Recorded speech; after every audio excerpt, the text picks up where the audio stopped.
Our lovely patient, who's 54 years old, is about a year out from her abdominoplasty, at which time we also fixed an umbilical hernia repair. So, or we fixed an umbilical hernia with a repair. And she comes in today and she's very graciously agreed to share some of her thoughts and feelings about how she's doing at a year out. I feel good. I feel much better about my physique. And I appreciate how the scar has healed as well. I just came back from Mexico with my sister, and I had a bikini that I haven't worn. I can see the bikini tan. And I haven't worn a bikini in years, and so I feel really good and confident. So I thank you so much. That's awesome. That's awesome. Yes, and we were also remarking on how great your scars look at a year, and for those who are listening in, our lovely patient here is probably a Fitzpatrick 4 or 5, and that means the skin color has to do with the amount of melanin that we have in our skin, and some things that we work with are hypertrophic or even keloiding scars that can happen for patients who have a higher melanin count, and your scars look fantastic. Tell everyone what you've been doing for your scars to help them be so wonderful.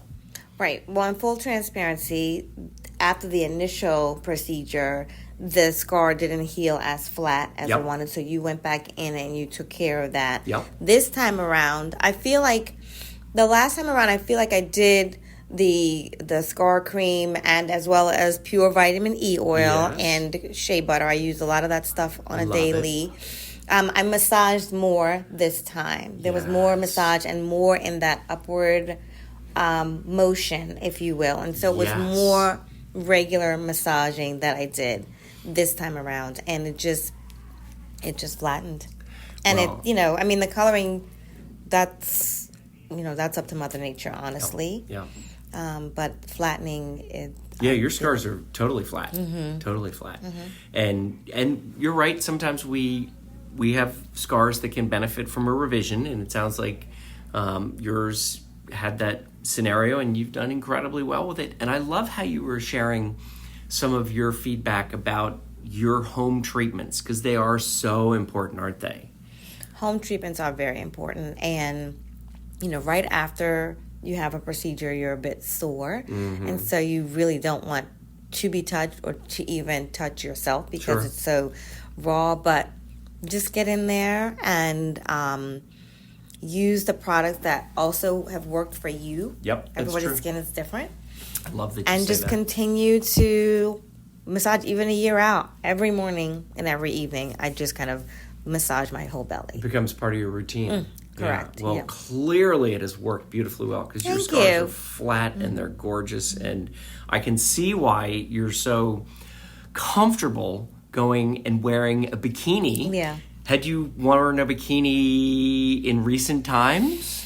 It's been, let's see, I did wear a bikini. Actually, I did wear a bikini after the first procedure. Yeah.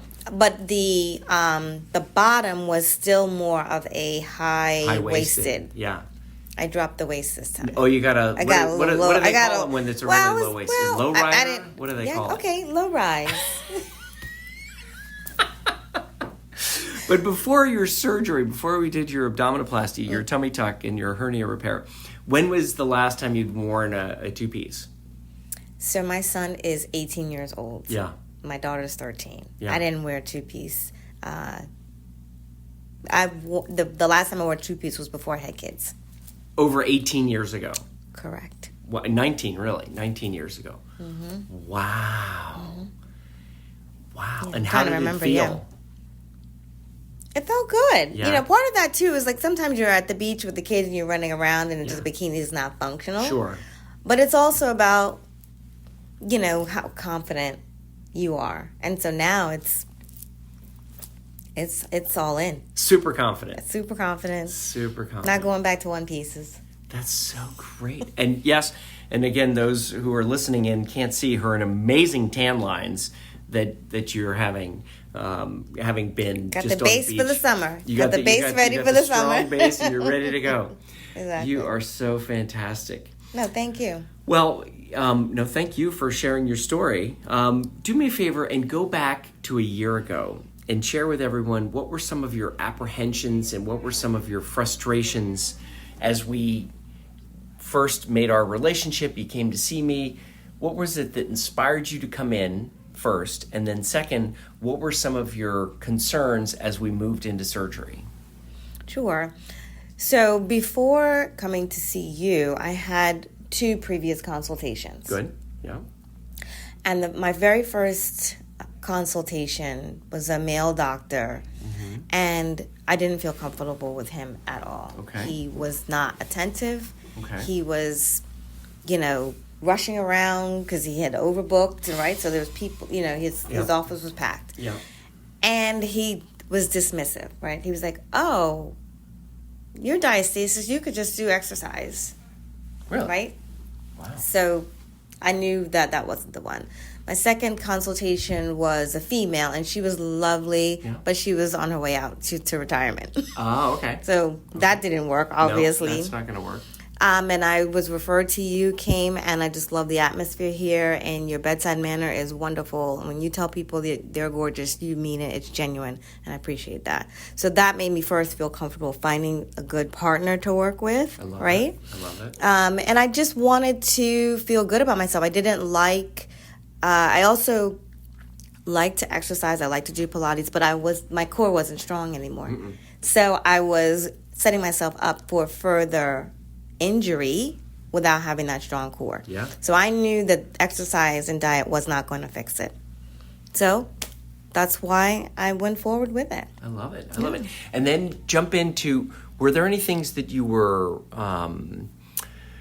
uneasy about as we moved into surgery? Sure. Being under anesthesia. Yeah. Right? I knew that I had things that I'd been under anesthesia before, like for, whether it was local for dental work or what have you, but being put to sleep. Yeah. The last thing I said to you before I went in surgery was like, make sure I wake up. Yes. Yeah. I mean, that's the thing, right? You don't know. Most important. But I trusted you otherwise.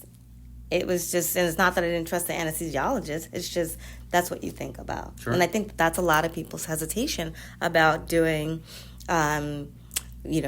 reconstructive, cosmetic surgeries is like the anesthesia. Yeah. Honestly. Yeah, you're turning over control. You're turning over control. But I'm here. And you're I here woke and you're up. beautiful, and you're going to the beach in a bikini now. That's right. And we also did the operation without any drains, so drainless abdominoplasty. Right. Which was nice. And then I also have my protocol. I don't know if you remember it, a highly comprehensive protocol to put that umbrella protection over you to prevent and minimize any chance of blood clotting. Do you remember all that? I remember you sent me home with those cuffs. On your legs. On my and legs. the shots that we gave you in your thighs. Yes. You'd forgotten them. Yes, long forgotten. Forgot those. But, you think you can't do something, right? But when you find the right doctor and they're progressive like you are, you lean in because it's proven. You've done it and you continue to do it, and you have such success throughout your, all your patients. So it's just about finding the right person that you can trust. I love that. I love you lean in. I think that's fantastic. Maybe that's what we'll label your podcast, your session, or your they keep telling me when I load these up that we have to label them and call them something, and so we'll call yours Lean in. Lean in. Okay. I like that. I did. I leaned in. You're fabulous. Yeah. Well, thank you so much for sharing your journey. Oh, no, thank you. And I'm so happy for you that you just got back a year out from surgery and were so comfortable being on the beach in a bikini. Yeah. I can't think of a greater success story. Thank you so much. Thank you. Okay.